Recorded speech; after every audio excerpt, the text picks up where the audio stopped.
नमस्कार दोस्तों, आपकी अपनी चैनल साइंटिफिक एस्ट्रो वास्तु में आपका हार्दिक स्वागत है।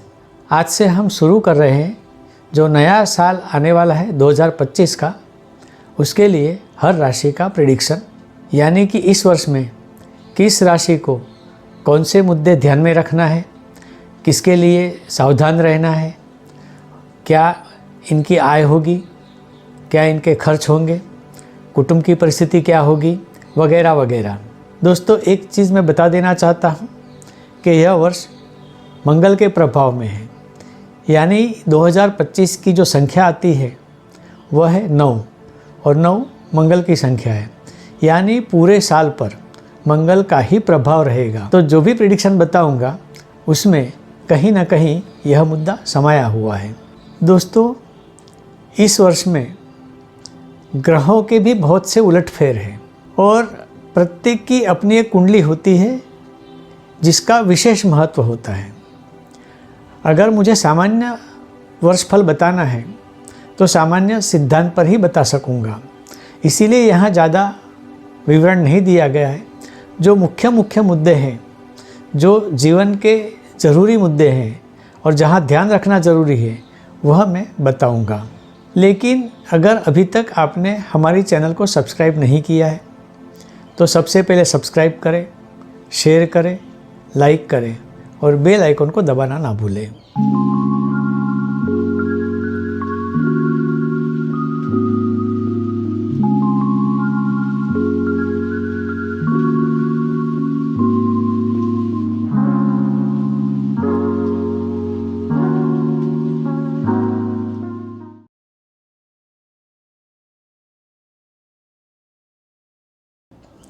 अब हम बात करेंगे मिथुन राशि की। मिथुन राशि को आने वाले साल में 2025 में क्या फ़ायदा होने वाला है, क्या नुकसान होने वाला है और कहाँ कहाँ इनको ध्यान रखना है, यह सारी बातें मैं आपको बताने वाला हूँ। सबसे पहले लेते हैं फाइनेंशियल प्रॉब्लम, यानी कि धन लाभ। इनको धन लाभ तो होगा, परंतु धन लाभ के सामने खर्च के प्रसंग बहुत ज़्यादा आएंगे, यानी कहीं ना कहीं इनका धन लाभ यानी आय और खर्च, इसका बैलेंस बिगड़ने वाला है। तो इनको सबसे पहले से ध्यान में रखना है कि आय और व्यय, यानी जो आता है धन और जाता है, उसमें एक बैलेंस बनाए रखें। अगर यह बैलेंस नहीं रखते हैं तो हो सकता है इनको कर्ज लेना पड़े, और अगर इन्होंने कर्ज लिया तो यह चुकाने में इनकी असमर्थता होगी, चुका नहीं पाएंगे और तकाजा करने वाले इनको परेशान करेंगे। तो ये बात से बचें और अपने आय और व्यय में खास ध्यान रखें। यह इस वर्ष में आपको खास करना है। ऐसी स्थिति में अगर आपके कोई पहचान वाले रिलेटिव्स या कोई भी अगर आपसे उधार मांगने आए तो इनको आपको कोई कर्ज या उधार देना नहीं है, क्योंकि जो पैसे आप देंगे कर्ज के तौर पर या उधार के तौर पर, वह वापस आने की गुंजाइश नहीं है। ये बात आप खास ध्यान रखें। इससे जुड़ी एक और बात है कि जब धन लाभ और खर्च इसका कोई बैलेंस नहीं है तो आपकी संपत्ति में भी कोई खास बदलाव नहीं होगा। अगर आप चाहते हैं कि आप मकान खरीदें, गाड़ी खरीदें या और कोई संपत्ति खरीदें, तो यह प्रयत्न आप बिल्कुल भी ना करें। अब क्योंकि धन लाभ ठीक ठीक है तो जाहिर है नौकरी व्यवसाय में भी कोई खास बदलाव नहीं होगा। जैसे चलता है वैसे चलेगा। अगर नौकरी चलती है चलती रहेगी, व्यवसाय चलता है चलता रहेगा। नौकरी में बढ़ोतरी या बदली के चांसेस भी शायद नहीं है, व्यवसाय बढ़ाने की भी चांसेस नहीं है। तो आप जैसी परिस्थिति है वैसे ही चलने दें, उसमें कुछ खास साहस करने की कोशिश ना करें। परंतु एक नेगेटिव बात इससे जुड़ी है कि आपके व्यवसाय या नौकरी में जो भी आपके आजू बाजू में लोग हैं या आपसे जुड़े हुए हैं, वह आपसे पॉलिटिकल गेम खेल सकते हैं। ऐसी गेम कि जिसमें आपको नुकसान होने की संभावना बहुत है। तो अपने आसपास में जो लोग हैं उससे सावधान रहिए, आप इनके ऊपर नज़र रखिए और ये क्या कर रहे हैं इसके ऊपर आपका सारा ध्यान होना चाहिए। अगर आप बेध्यान रहे तो आपको नुकसान होगा ही। इसमें खास करके आपके हाथ नीचे जो काम करने वाले हैं यानी आपका स्टाफ, उनसे नुकसान होने की संभावना बहुत ज़्यादा है। तो ये बात आप ध्यान में रखिए। आपका वैवाहिक जीवन भी ठीक ठीक चलेगा, खास कोई प्रॉब्लम नहीं दिखती है। अगर आप रिलेशनशिप में हैं तो वह भी ठीक ठीक है, इसमें भी कोई खास प्रॉब्लम नहीं दिखती है। परंतु आपके लिए एक अच्छी बात यह भी है कि जो लोग रिलेशनशिप में हैं उनका बदलाव विवाह में हो सकता है। वर्ष की शुरुआत में हेल्थ के प्रॉब्लम आ सकते हैं, परंतु मई 2025 के बाद आपकी हेल्थ में सुधार होगा, कोई खास प्रॉब्लम आने की संभावना नहीं है। स्टूडेंट्स के लिए यह समय इतना अच्छा नहीं है, अभ्यास में मन नहीं लगेगा और मन नहीं लगने का कारण इनके मित्र हो सकते हैं। इनके मित्र इनका ध्यान अभ्यास से भटकाने के लिए काम कर सकते हैं, तो ऐसे मित्रों से आप सावधान रहिए और अभ्यास में संपूर्ण ध्यान दीजिए, नहीं तो रिजल्ट खराब आने की पूर्ण संभावना है। संतान के बारे में समय अच्छा है। अगर इनके कोई प्रॉब्लम खड़े होते हैं तो वह आप सोल्व भी कर सकेंगे, परंतु इनके प्रति सावधान रहना है, बेध्यान नहीं। एक खास बात और है, छोटे भाई बहनों से आपके संबंध तो ठीक रहेंगे, परंतु इनके कारण इमोशन में आकर कोई खर्च ना करे, क्योंकि वैसे भी खर्च की स्थिति आपके लिए अच्छी नहीं है। हो सकता है कि इनके कारण कहीं ना कहीं नुकसान हो। एक खास बात, अगर आपके बड़े भाई और बहन हैं तो वह आपसे कुछ न कुछ अपेक्षा रखेंगे, परंतु जैसे पहले कहा था वैसे उधार या कर्ज नहीं देना है या स्पेसिफिक इनके लिए खर्च नहीं करना है, नहीं तो आपकी खुद की बैलेंस शीट बिगड़ जाएगी।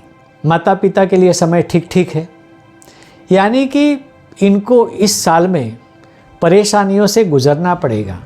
जितनी सावधानी रखेंगे उतना उनके लिए वर्ष अच्छा जाने की संभावना है, परंतु अगर ध्यान नहीं रखा खर्च के बारे में या ऐसे ही कोई विषय के बारे में तो फिर नुकसान होने की संभावना है। तो सावधान रहिए, ध्यान रखिए, हो सके उतना अच्छा समय गुजारने की कोशिश कीजिए। अब हम बात करते हैं कर्क राशि की कि इनको इस वर्ष में क्या क्या फल मिलेगा, अच्छा बुरा जो भी है, और क्या सावधानी रखनी है वह मैं आपको बताता हूँ। सबसे पहले फाइनेंस यानी धन लाभ की बात करेंगे तो फाइनेंस में मार्च तक तो इनको थोड़ा प्रॉब्लम होगा। मार्च से मई में मीडियम परिस्थिति रहेगी और मई के बाद इसमें थोड़ा सुधार होता दिखाई देता है। अगर आपने पहले से किसी का कर्ज लिया है या उधार लिया है तो धीमे धीमे करके अगले साल में यानी कि 2025 में आप चुकता कर सकोगे, इसकी भी संभावना इस वर्ष में है। अगर आपके मिलकत संबंधी भी कोई प्रश्न है तो वह भी सोल्व हो जाएंगे। संपत्ति में कोई खास बदलाव नहीं होगा, परंतु अगर आपको नई मिलकत खरीदनी है, मकान खरीदना है, गाड़ी खरीदनी है, तो मेहरबानी करके उधार करके या लोन करके ये मत खरीदिए, क्योंकि धन लाभ इतना नहीं है कि आप जो भी खर्च करोगे उसको आप पूरा कर पाओगे। कहीं ना कहीं फिर ऐसा होगा कि आय और व्यय में बैलेंस बिगड़ सकता है। अगर इसके ऊपर कंट्रोल करोगे तो फाइनेंशियल स्थिति इस वर्ष में आपकी अच्छी ही रहेगी। आपके नौकरी या व्यवसाय के लिए भी समय इतना ठीक नहीं है। आपके साथ जुड़े हुए जो लोग हैं वह आपके साथ डर्टी पॉलिटिक्स का गेम खेलेंगे और इससे कहीं ना कहीं आपको नुकसान होने की संभावना है। तो आपके आसपास में जितने भी लोग हैं या आपके स्टाफ है या आपके ऑफिस में जो काम कर रहे हैं उसके प्रति आपको सावधान रहना है और नज़र रखनी है कि ये कहीं कुछ ऐसा तो नहीं कर रहे हैं कि जिससे आपका नुकसान हो। नौकरी व्यवसाय का समय अगर इतना अच्छा नहीं है तो उसमें बदलाव लाने की कोशिश भी ना करें। यानी आप एक नौकरी करते हैं और नई अच्छी नौकरी ढूंढने की कोशिश करते हैं तो ठीक है, मिलने के बाद छोड़ सकते हैं, लेकिन ऐसा कभी मत कीजिए कि जो नौकरी चलती है उसको छोड़ दे और नई नौकरी ढूंढने की कोशिश करें, इसमें आपको तकलीफ़ होगी। व्यवसाय का भी ऐसे है, जो व्यवसाय चलता है उसको चलने दे, शांति से चलने दे, कोई नया सुधार या कोई साहस व्यवसाय में ना करे, नहीं तो आपको नुकसान होगा। कुल मिला के आपके संजोग आपसे जो करवा रहे हैं, जो आपको दे रहे हैं, नौकरी या व्यवसाय जो कुछ भी चल रहा है उसको जैसे चलते हैं वैसे चलने दे, उसमें कोई भी फर्क करने की कोशिश न करें, या बदलाव लाने की कोशिश भी ना करें। ये आपके लिए हित में रहेगा।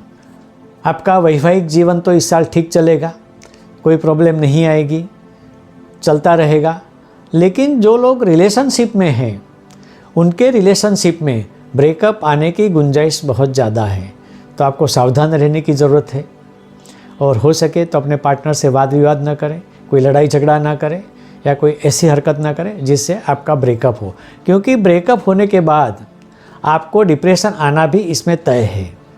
हेल्थ के लिए भी आपका समय इतना अच्छा नहीं है। समय समय पर कुछ ना कुछ प्रॉब्लम हेल्थ के आते रहेंगे।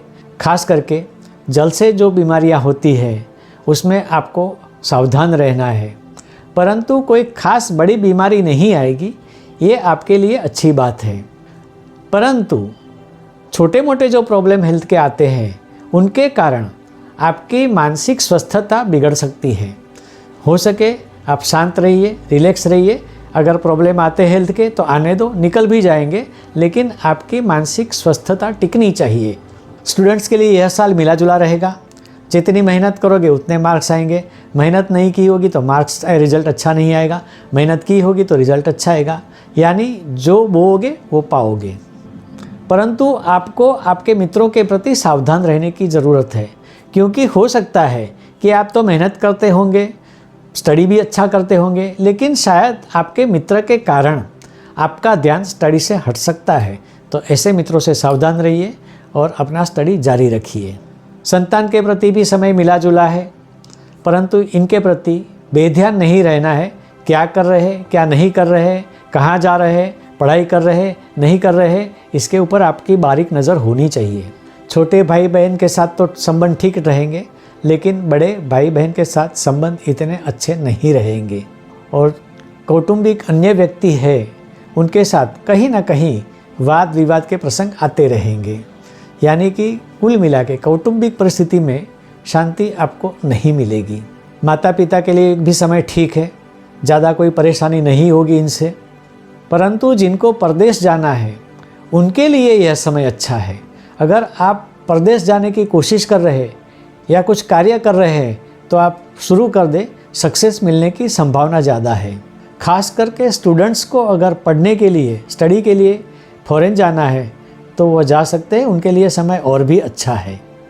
और इससे जुड़ी एक और भी बात है कि साल भर में आपको कहीं ना कहीं प्रवास करना होगा, परंतु यह प्रवास कामकाज के लिए होगा, व्यर्थ नहीं होगा। इस राशि के लिए खास बात है कि मई के बाद इनकी छोटी पनौती निकल जाती है और इसके कारण आगे का जो साल बचा है उसमें इनको ज़्यादा लाभ होगा। कुल मिला के अगर मैं इस राशि के लिए बात करूं तो इस राशि के लिए समय थोड़ा अच्छा भी है, थोड़ा ख़राब भी है। कहीं ना कहीं इनको फ़ायदा भी है तो कहीं ना कहीं थोड़ा नुकसान भी है, परंतु बैलेंस हो जाएगा सब काम में, सब बातों में, सब विषय में, क्योंकि ये साल मंगल के अंडर में है और कर्क राशि का स्वामी चंद्र है, जो कि चंद्र और मंगल से लक्ष्मी योग बनता है। तो इनको ये बड़ा फ़ायदा है, परंतु अन्य ग्रह जो है उसके कारण इनको थोड़ा नुकसान भी है। तो यह समय आप पसार कर दीजिए, कोई प्रॉब्लम नहीं होगी। सिर्फ आपको धीरज रखना है और जो प्रश्न आए उनको सामने जाके सॉल्व करना है, सॉल्व हो जाएंगे, दिक्कत वाली कोई बात नहीं है। तो आज के वीडियो में बस इतना ही कवर करते हैं। अगर आपको हमसे कंसल्टेंसी करवानी है या हमसे परामर्श लेना है तो मेरे दिए गए नंबर पर आप व्हाट्सएप से या फ़ोन से कांटेक्ट कर सकते हैं। परंतु एक बात और याद दिलाना चाहता हूं कि अगर अभी तक आपने हमारी चैनल को सब्सक्राइब नहीं किया है, लाइक नहीं किया है, शेयर नहीं किया है, तो सबसे पहले सब्सक्राइब करें, लाइक करें, शेयर करें और हाँ, बेल आइकॉन को दबाना ना भूलें, ताकि ऐसे ही वीडियो आपके सामने सबसे पहले आए, जल्दी आए। तो आज के लिए बस इतना ही। अगले वीडियो का इंतज़ार करें। तब तक के लिए नमस्ते।